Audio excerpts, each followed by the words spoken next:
Good afternoon, everyone, and welcome to today's webinar, part of the Ulster Society's legal webinar series. My name is Mark Luther, and this is my first Ulster Society webinar as chair following our AGM last week. So here's hoping that the technology all works today, otherwise my theme of innovation might be out the window already. It's fantastic to see so many of you joining us today to discuss the Good Jobs Employment Rights Bill with Aisling, a presenter who's run plenty of webinars for us in the past and is always well received by our members. Aisling's a partner in ANL Goodbody with over 20 years of experience in employment law and data protection, and she's perfectly placed therefore to guide us through today's topics. As a reminder, our previous webinars are available for free to view on demand on the Ulster Society website, and you'll also find a link to that section in our e-news. So today, Aisling is going to look at the key employment law changes that will come into effect when the bill is implemented. We will have some time for questions at the end, so feel free to put those into the Q&A box at the bottom of your screen. It is now open, so feel free to type them. Please keep your questions general. Aisling cannot give specific legal queries during a webinar, but she will share her contact details should you have anything you want to follow up with her. Without further ado, I'll pass over to you, Aisling. Thank you, Mark, and congratulations on your new role as chair. And many thanks, everybody, for joining today. So we're going to talk about the Good Jobs Bill. And I suppose the first question to ask is, where has this all come from? Well, anybody familiar with the employment law landscape in Northern Ireland will know that we haven't had much by way of change for many, many years, and we've lagged behind the rest of the UK and the Republic of Ireland. So in recognition of that, in the government's new programme for government, there was a real focus on trying to drive change and produce what they called good jobs for Northern Ireland. And what they mean by that is that people will have some additional protections and flexibility, which the government says will benefit everybody in society. And it was quite headline grabbing when the consultation was launched. And on the next slide, we'll see some of, the comments. It's been touted as one of the biggest pieces of legislation that's likely to come into force since devolution. I'm not sure it's going to live up to that in terms of it being hugely interesting, but it is going to mark significant changes for many employers in Northern Ireland. Now, for employers who work across the UK, they're hopefully going to see much more alignment between the jurisdictions, and I think that's going to be welcomed by everybody, because that is a frustration for businesses when they're trying to operate in Northern Ireland and also in the Republic of Ireland. As we go through the different themes in the proposed legislation, we can see instances where the Northern Irish government has looked to the Republic of Ireland, and they've seen situations where codes of practices, for example, have worked in that jurisdiction, and there's an intention then to introduce them in a similar way in Northern Ireland. So if we move on to the next slide, we'll see the process so far. So the Good Jobs consultation document was launched in July of 2024 and it closed in September. The government then digested all of the consultation responses and they have now in April of 2025 produced what they've called the way forward. So that's on foot of the, I think, 192 responses that they received to the Good Jobs Bill consultation document. As we move through the themes, you'll see that some of the proposed changes are more controversial than others. So, for example, some of the changes in relation to trade union representation and recognition weren't particularly welcomed by a lot of businesses who perhaps felt that the existing legislation was fit for purpose and there was no change required.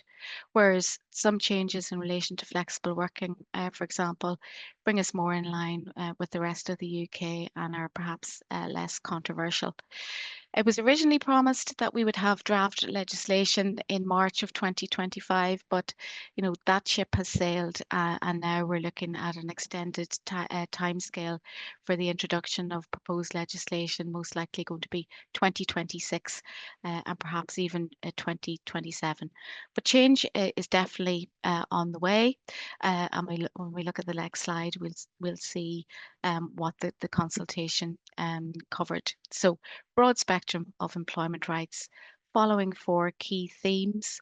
The themes came from the Carnegie Trust's definition of what they consider to be good jobs, and it ranges from terms of employment, pay, voice and representation, and then sort of the likes of flexible work. So on the next slide, we'll sort of see the first theme, and we've marked them in different colors so that it's easy to digest. Some of the slides are text heavy, but the first theme related to 0 hours contracts. 0 hours contracts are unpopular with some, because certainly some workers feel that they can be abused by businesses, and that rather than giving somebody a contract of employment, they can pick and choose who they use and the hours that they give them. They are fit for purpose for many businesses, particularly hospitality, and they suit a lot of individuals, such as students and perhaps those who are going into retirement, and it gives people flexibility. So rather than sticking with one of the original suggestions that they be abolished, the NI response recognises that there is a place for 0 hours contracts in society. They are useful for some sectors, but what they're proposing is that there be restrictions in relation to how they're used. So, for example, individuals who are consistently working a certain number of hours on a 0 hours contract will now be able to request banded hours, so that they have some sort of job security. There's going to be a qualifying period for that request, most likely going to be 26 weeks, which is the qualifying period for some other employment rights. And there's also going to be a requirement for employers to inform workers that they have the right to request banded hours. Also, in the proposal is notice to be given of shift patterns. And again, that's to address a situation that can sometimes arise when shifts are cancelled at short notice by employers. And then following on from that, there'll be provision for compensation to be awarded to workers where that happens. There's going to be a ban on exclusivity clauses in contracts for people below the lower earnings limit, which I understand is currently around £125 per week. And what that means is that an employer using a 0 hours contract can prevent the worker from working for other entities and businesses. And that makes sense because it effectively limits the individual workers' capacity to earn a living, particularly when they're on such a low wage. So that's the provisions in relation to 0 hours contracts. And then on the next slide, we'll see the next area of focus in relation to terms of employment, and that related to fire and rehire, and perhaps more likely to be in the news in the wake of the P&O ferry actions, with large scale dismissals and re-engagement on different terms and conditions. Although I would say that we don't really see it as a practice that's exercised a lot across our clients in Northern Ireland, but the government is focused on trying to stamp down on the practice, and is going to introduce legislation that'll make it automatically unfair to dismiss an employee to change their terms and conditions of employment without agreement.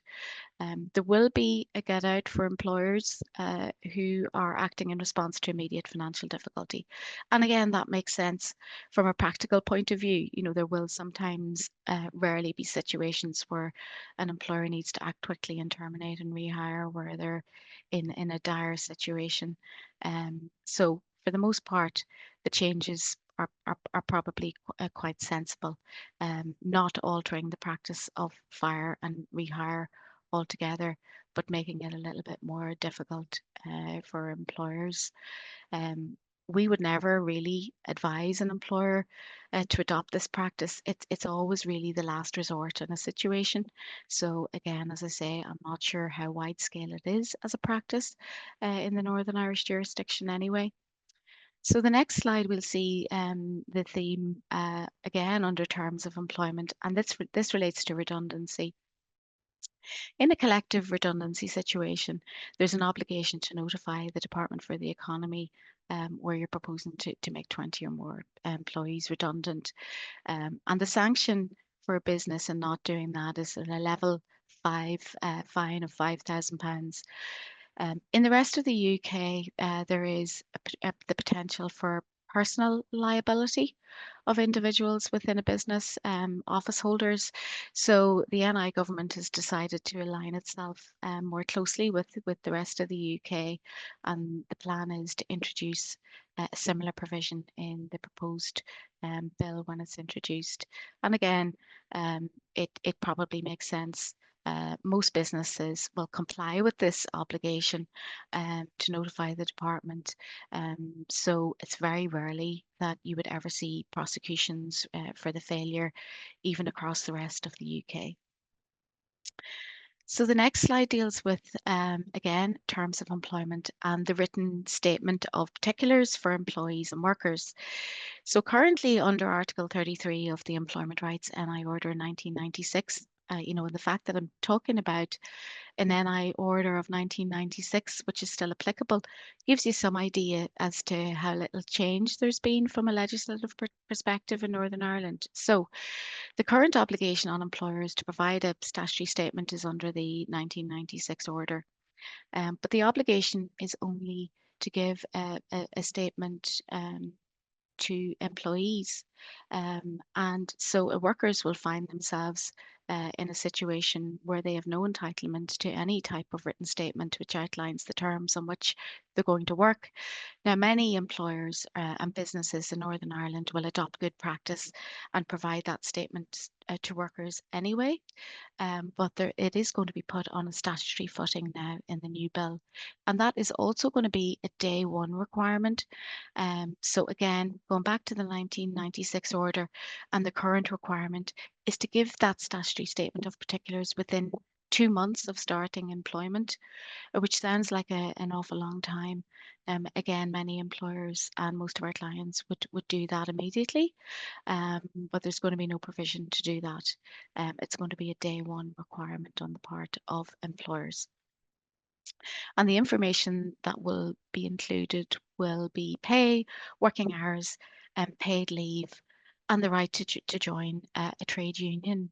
And again, that goes back to the government's focus on trying to strengthen trade union voices in the workplace. On the next slide, then, we will see a revocation of the Swedish derogation for agency workers. And for anybody who's involved in business across the UK, you will know that that derogation has already been abolished. It's a loophole, which means that agency workers don't have to be paid and receive the same terms and conditions as other workers within the workforce after a 12-week period. So again, it's a sensible move, I think, to align us more closely with the UK. And it's not something that we see typically used frequently in the Northern Irish jurisdiction anyway. On the next slide, then, we will see a reference to employment status. And as you know, in Northern Ireland and across the UK, we have different tiers ranging from employment status, which we would classify as sort of the gold star standard, where you have all of the rights, and then working its way down to worker, where the rights are more limited, and then self-employed, where there effectively aren't any employment rights. There's constantly controversy in relation to this issue and whether, there should be a classification of worker at all, whether it just should be employee and self-employed status, and whether the rules should be tightened in relation to self-employed status. Because again, we've seen a flurry of case law in relation to Uber, and Deliveroo, those types of organisations where people are either deemed as workers or self-employed, and then they can't avail of, a lot of the statutory protections. So, for example, if you're self-employed, you won't be entitled to, holiday pay or national minimum wage. When the government delved into this, the NI government decided that this is effectively too complicated to try and address in the Good Jobs Bill. Because not only is it an employment issue, it's also, as many of the accountants on the call will know, it's a tax issue. And a lot of the cases in relation to status and self-employment are actually tax cases. Tax is not a devolved issue in Northern Ireland, so it's probably not something that the NI executive would be able to properly address in this Good Jobs legislation. So I can see the logic in the NI government deciding to park this for the moment. I think the aim is to look and observe what's likely to happen across the water, because this is an issue that is being looked at currently by the Labour government in the UK. So if change comes across the rest of the UK, then the issue might then similarly be addressed in Northern Ireland. But for now, no changes on that front. On the next slide, you'll see that we've moved on to theme 2, at last, you might say. But theme 2 is all about pay and benefits. And again, some of you will have seen some headlines in Northern Ireland relating to tips and controversy in relation to people in the hospitality trade not receiving their tips, being in the dark as to what tips they're entitled to that have been paid into the business, and also the issue of deductions being made from tips through breakages or the right bill not being put through the till until shortages, etc. So the government looked at this and again identified that this impacts the more low paid members of our society and workers, and so it's really important that this issue is addressed. It's already been addressed in the rest of the UK, and then more recently in the Republic of Ireland, they introduced legislation dealing with the allocation of tips. So to bring us into line with the rest of the UK and Republic of Ireland, the Good Jobs Bill is going to introduce this obligation on employers to pass on tips to workers in full, and also a requirement that records be kept, so that there can be scrutiny in relation to the records to make sure that workers are actually receiving the tips that have been left for them. So again, that all makes common sense, I think, and is not particularly controversial for most businesses in the jurisdiction. And moving on to the next slide, we'll see changes to payslips. So in the same way as workers aren't entitled to a statutory statement of particulars or a contract, they're not actually entitled to a payslip, which sounds bizarre, but that is the reality. So I think again sensibly the government is proposing to introduce a right to an itemised payslip for workers, and that's going to align us with GB, where all workers have that right currently. So again, you'll see a theme running through a lot of these proposed changes. It's to make us more in line with the rest of the UK, so probably not too controversial. On the next slide then, again, sticking with pay and benefits, we'll see a reference to holiday pay calculation. I think many businesses in Northern Ireland are fatigued with the mention of holiday pay, given the flurry of case law and the number of holiday pay claims that are currently working their way through the Northern Irish Tribunal system, still in the thousands. But an issue arose in relation to differences between the jurisdiction, because for an individual who doesn't receive the same pay every week, there needs to be a look back reference period. And the Northern Irish government introduced legislation a couple of years ago to say that should be a 12-week reference period. When a 52 reference period had been chosen by the rest of the UK, The 52 week reference period makes much more sense from an employer perspective, because it gives them a better idea as to what the earnings actually are, and then the holiday pay won't vary radically because of seasonal periods, etc. So again, bringing us more in line with the rest of the UK, and seems to be a sensible change. On the next slide, then we'll see record keeping requirements. Record keeping requirements under the working time regulations. There was some discussion in relation to whether the requirements should be increased for employers, and that didn't land well with most businesses in Northern Ireland, who probably feel that they are currently overburdened by record keeping requirements, and to add to that is likely unnecessary. So what the NI executive has decided to do is to introduce more detailed guidance that will dictate what businesses are actually required to do.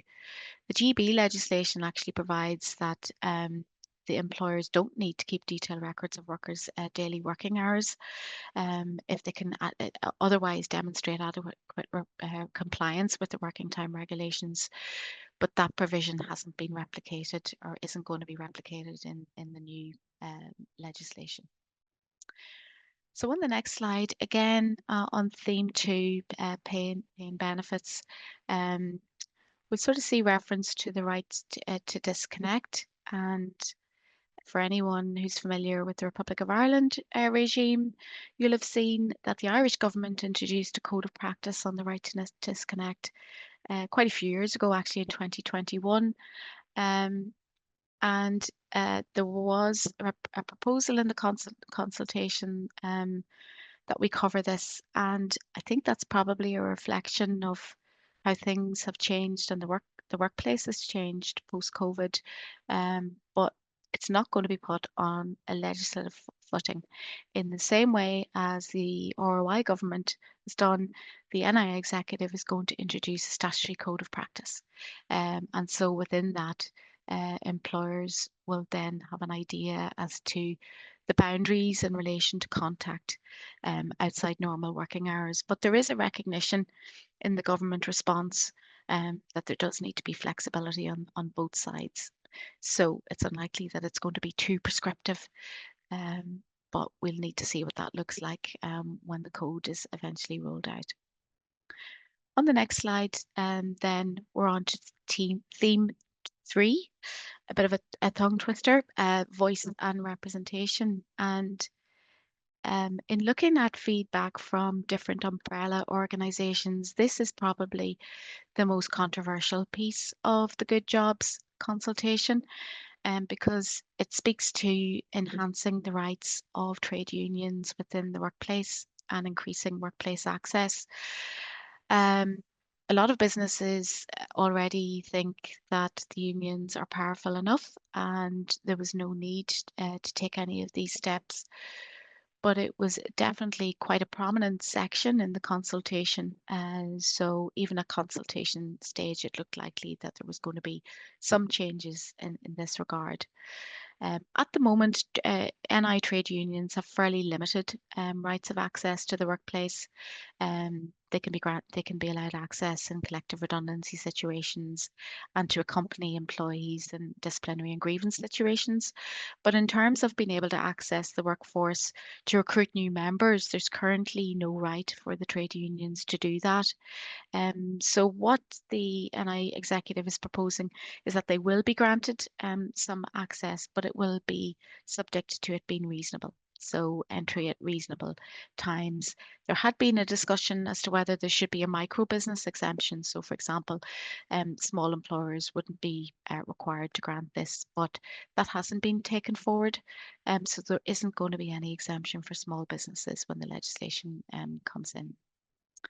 On the next slide, again, we'll see the trade union theme and collective bargaining and recognition thresholds. So again, to assist the unions, the government new legislation is going to reduce the threshold to seek formal recognition from 21 to 10 employees. There was a discussion in the consultation about introducing sectoral collective bargaining, and what that means is that you would have sectoral bargaining where pay, for example, would be determined on a sectoral level, so manufacturing, agriculture, etc. But there are no proposals to take that forward.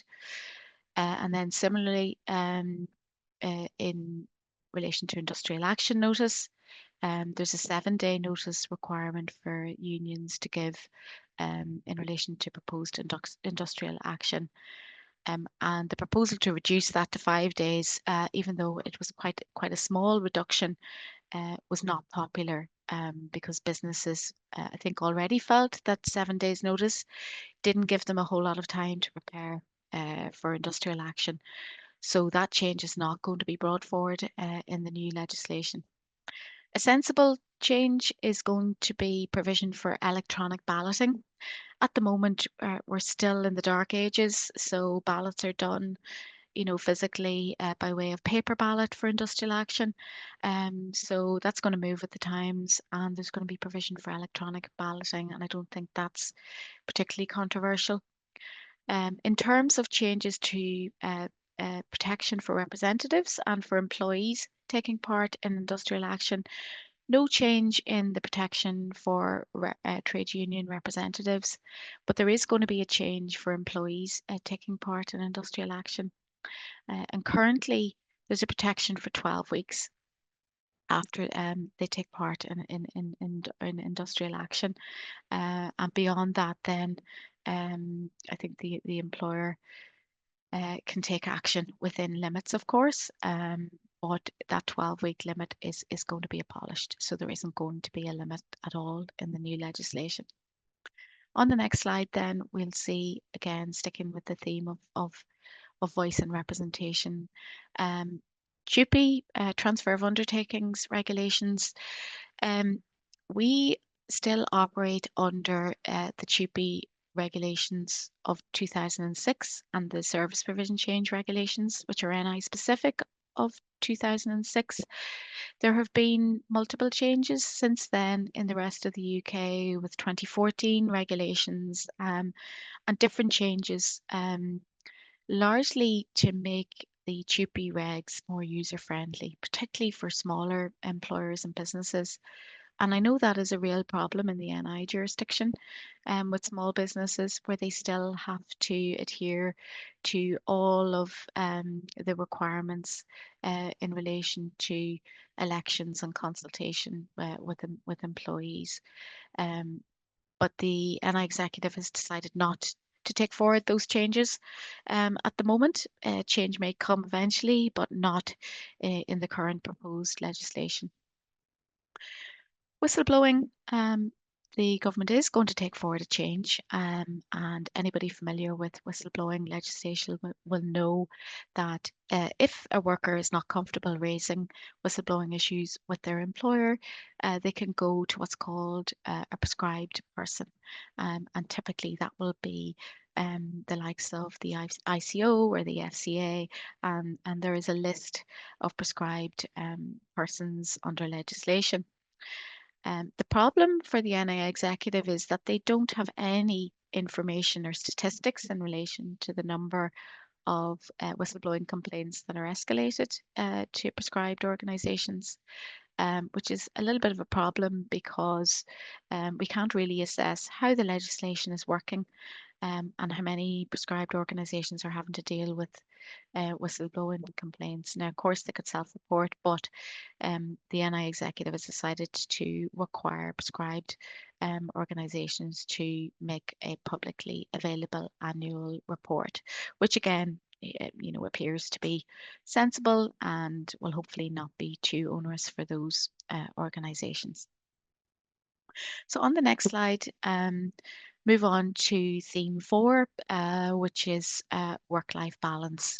And there's a recognition in the consultation document that Again, as I mentioned earlier, post-COVID, things have changed, and there's a greater need, a recognition of a need for flexibility within the workplace.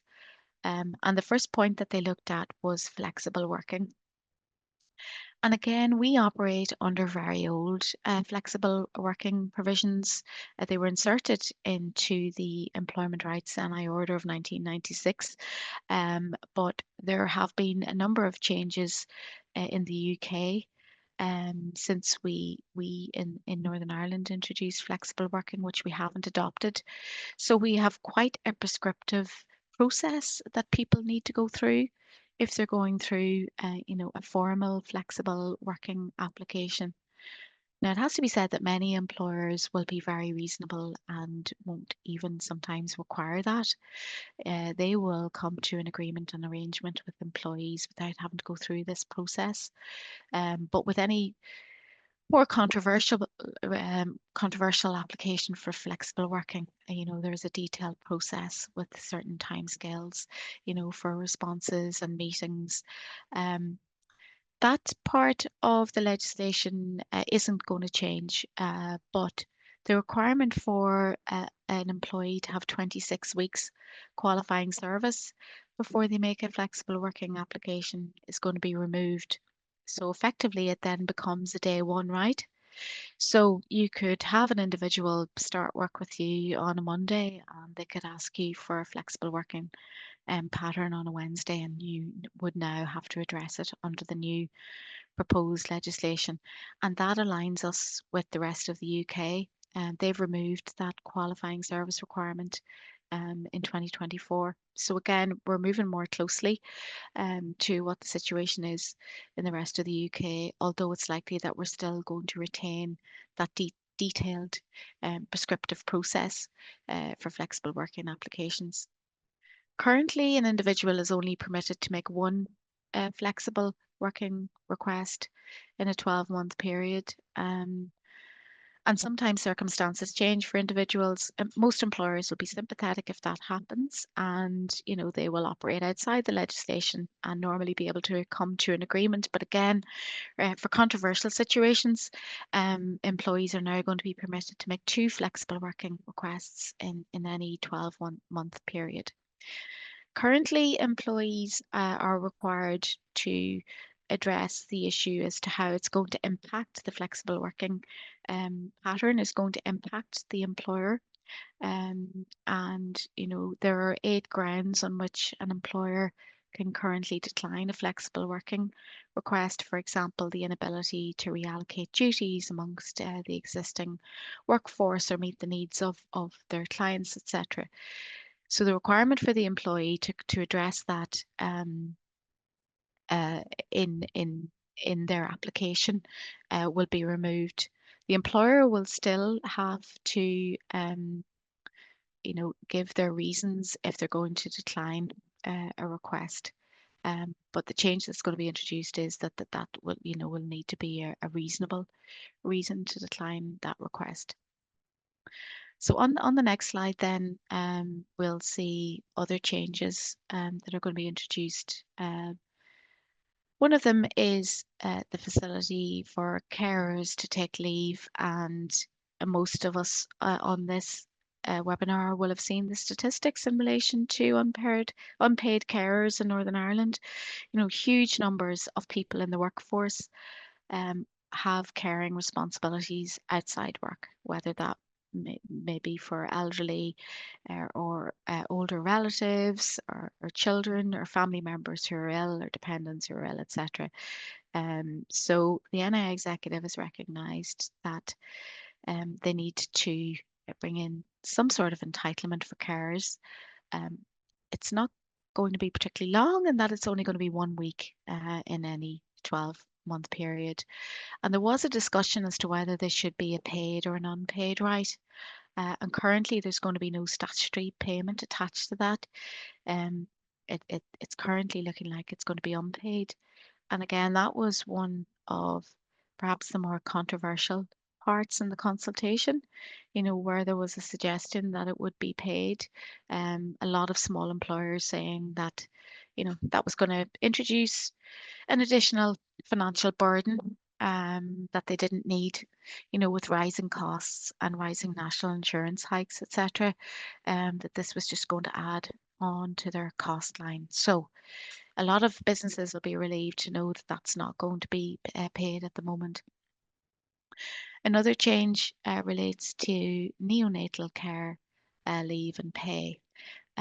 That's going to be a day one right for employees, so there's going to be no service requirement, and it's designed to assist parents who have babies who enter neonatal care within 28 days of birth and receive at least 7 days continuous care in the neonatal care unit. They're going to be entitled to 1 week of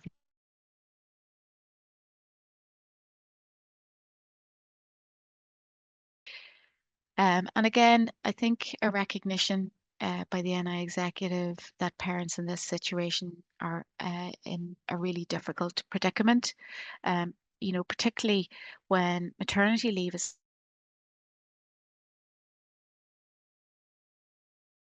to enjoy the maternity leave because their baby is in hospital, and it eats into the time that they spend on maternity leave. So the idea appears to be that this leave can be added on at the end of the maternity leave period. So whilst the maternity leave period is running, you can't take the two types of leave simultaneously, but there is going to be provision to add it on at the end. So effectively, nobody's going to be disadvantaged by the fact that they have a child who's had to spend, weeks and weeks in the neonatal care unit. And from an empathetic and humanitarian perspective, I think that's something that'll be welcomed by most employees. It's already been introduced in the UK, so again, aligning us more closely, with that jurisdiction. The pay for neonatal care is going to be very similar to statutory maternity, shared parental leave pay, etc. Um, so I think that's probably a worthy change. On the next slide, we'll see a provision in relation to protection from redundancy. And currently, employees on maternity leave are not actually protected from redundancy. The obligation on the employer is to make them an offer of suitable alternative employment, and they are effectively first in the queue. So that's been looked at. It's been looked at already in the rest of the UK, and that extended protection has already been introduced. So it's going to be protection from the moment that the employer is informed of the pregnancy to lasting 18 months from the date of the birth, or I should say, of course, covers adoption too. So that's extended protection. So it will extend the right to or an obligation to make an offer of suitable alternative employment, and the NI executive is currently considering whether that right will also extend to protection from redundancy in totality. So we'll see what that looks like when the new legislation comes through. Then on the next slide, we'll see a change in paternity leave. And again, theme 4 is all about leave and protections. And paternity leave, currently a right to 2 weeks paternity leave. And at the moment, it can't actually be split so sensibly. The government is proposing that that can be split into, single week blocks, and it can be taken any time within the first 52 weeks of birth. So again, currently, employees have to take that paternity leave within 56 days of birth.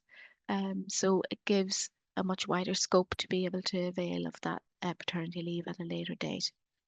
And the notice period is being reduced down to 28 days from 15 weeks. And there's going to be no qualifying period. So again, like I've mentioned, the 26-week qualifying period, that's going to be abolished for maternity leave. And, again, more in line with the rest of the UK, which introduced changes to paternity leave in April 2024. So, we're playing catch up in Northern Ireland as we always do, but hopefully we will be then more aligned with the rest of the UK. And on the next slide, thankfully, you'll see we're at the end of the 4 themes. And so what's next? The government is already behind, and that, as I mentioned at the beginning, there was a proposal that the legislation would be ready in draft format in March, but they've only introduced the way forward document in April. So being more realistic about things, the government has estimated that the draft bill should be ready by January 2026, with the aim that it would actually, come into law before the Assembly mandate ends in 2027. So there is a little bit of an urgency about this. It needs to be achieved before then. And one of the other themes in the way forward document is that not all of these changes are going to come through in one bill. Where they can, they're going to introduce codes of practice. So there's likely going to be a code of practice in relation to how employers and trade unions conduct themselves, which I think will be welcomed by a lot of businesses because there isn't really a lot of guidance in relation to that currently. And then similarly, a code of practice in relation to the right to disconnect. So the codes may come into force more quickly than 2027, and where they can introduce other changes by way of secondary legislation. I think that's the way it's couched in the way forward document. The government will aim to do that. So effectively, we're going to have a phased introduction, but I think the key is that there are going to be changes. If you're part or you're advising a UK business, it might actually be helpful, because the differences between the jurisdictions aren't going to be as stark.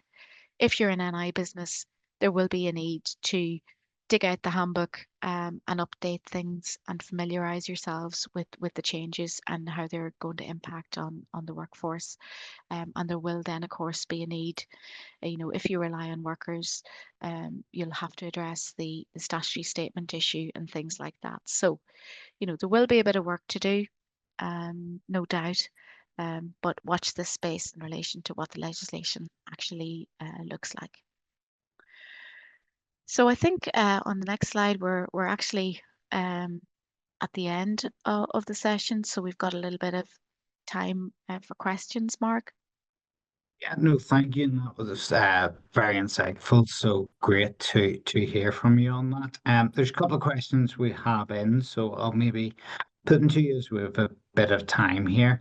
Are there any plans to review the discrimination legislation in Northern Ireland? Short answer is no, and this issue has been bounced around since the year 2000. So uh, the Equality Act of 2010 operates in the rest of the UK, and we see this all the time in terms of mistakes made in Northern Irish contracts, where the contracts refer to the Equality Act of 2010, which doesn't apply in this jurisdiction. Unfortunately, we are left with all of the range of different pieces of equality legislation, and there's currently no concrete plans to change that. I know it's something that a lot of employers would welcome, to have a consolidated piece of legislation, but unfortunately we're still operating under the Sex Discrimination NI Order of 1976, for example. So our discrimination legislation goes back a long way. Certainly does. So thank you for that guidance. Is there anything in the original consultation document that you think should have been taken forward that wasn't? I think the CIPP, the opportunity to address the CIPP differences between the jurisdictions should have been grasped, because we have shown through we've got service provision change regulations of 2006. So to say that, it's too difficult for us to introduce our own legislation isn't actually correct. And now we're way behind the rest of the UK. And for businesses who are involved in outsourcing or CIPP situations, it's really difficult, with small groups of employees, where you have to go through a formal election process in many cases, where when you've got a group of 6 or 7 employees, to advise them that they've got the right to elect a representative and have to go through a ballot and an election process. If people demand that, it just seems a little bit arbitrary and not necessary. So I think some of the changes to CIPP would have been welcomed. And again, just similarly in relation to the obligation to provide employee liability information, which is part of CIPP. I'll probably lose people when I start talking about CIPP. But, the current requirement to provide that 14 days before the transfer date is too short for businesses. It's 28 days in the rest of the UK. And although that's not that much longer, it still helps.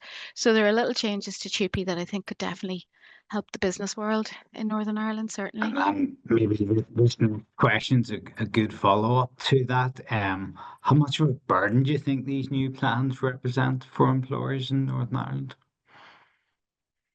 There is going to be an administrative burden of sorts. So, from a documentary perspective, there's going to be a need to review contracts and handbooks, for example, depending on what the legislation actually looks like. But, there will be a need. So, for example, in relation to flexible working or, paternity leave, there will be a need to update handbooks. But most employers will be doing that on an annual basis anyway, just to make sure that things are fit for purpose. So yeah, there will be some burdens and some difficulties, with union with notices and things like that, which might be unpopular. But a lot of the changes align us more closely with the UK. So from a business perspective, it might actually make it easier to operate in Northern Ireland, where we're saying we're actually very similar to the UK. Come and establish yourselves here, come and work here. Question that's also come in here, which I think is quite relevant in the new way where a lot of people are working. So, and and maybe we're getting too specific here, but we have an individual who works currently in GB for a GB-based company. They're going to be moving back to Northern Ireland during the summer. Do their employment rights change, or do they retain the GB ones if they have the same job?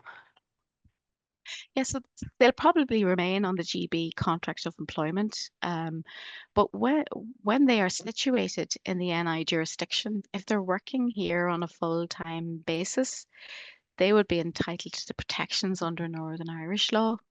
So, for example, arguably, if they're situated here and there's an act of discrimination that takes place via Teams, there's an argument that they could litigate in the Northern Irish Tribunal. It is complicated, and you would need to look at their existing contract to see the governing law and jurisdiction point. But in theory, where individuals are situated full time in the NI jurisdiction, they are entitled to the statutory protections, here. And that is a real problem, particularly in relation to cross-border workers, for example, where people are spending half of their time in Northern Ireland and some of their time in the Republic of Ireland. We see a lot of that with a number of clients who struggle with the contract and how that's carved out, in terms of the working time. So, yeah, With remote working and yeah, 100% remote working, things like that, I'm sure are yeah, getting much more complicated than they have been. yeah. Thank you for that. A couple more come in, I'll put through to you. Would there be any provisions re grounds for refusing a flexible working application? Not sure if that means someone's trying to refuse one or or just Um, inquiring. yeah, there are. I mean, there are the 8 grounds under the legislation. So I've mentioned some of them. So, the burden of additional costs, inability to meet customer demand, inability to reorganize work amongst existing staff, inability to recruit additional staff, impact on, quality performance, insufficiency of work during periods when the employee proposes to work, that type of thing, they would typically be the grounds on which you could refuse the request. I suppose the key is to make sure that your reasoning is sound, from a general employment law perspective, because you always run the risk that, it could be potentially discriminatory. So, for example, and we do see this crop up and arise, where a female is working for a flexible working application. Doesn't only have to be a female, but if somebody is looking for a flexible working pattern, to work around childcare, for example, and similar patterns have been granted to others. Are you being consistent? Are you applying the same rules to everybody? Is there a risk that your response could be indirectly discriminatory? So I think the key is to dig out the legislation, look at the 8 grounds for refusal, see if you can categorize your reasoning in declining the request into one of those categories and be satisfied that you're dealing with everybody fairly. I think that should work. Much. So the last question we have in, and we do have a bit more time, so if anyone has them, feel free to drop them in the chat box, is would there be any info on the expected contents of the annual reports to be prepared and published by prescribed bodies? I think the short answer is no. I have the way forward document Not quite actually yet. in front of me. Uh, and if the screen was bigger, I would show you the section. It's in section 74, and it is effectively 2 paragraphs that outlines the need for this to happen. And the rationale is given, to enable prescribed organisations to show that they're carrying out their functions properly. But other than that, it just says they'll require an annual report, no information as to content, format, detail, etc. So like most things, the devil will be in the detail when we see, what the draft looks like. We'll tell on that one, I'm sure. Okay, no, thank you very much. And that is all the questions we have in. So that was a really insightful topic today. So thank you very much for doing that for us. And as I said at the start, all of our legal webinars for the NL are recorded and are available on website, and the link is in e-news. So thank you very much everyone for attending today, and I hope you have a great rest of the day. Thank you. Thanks, Bart.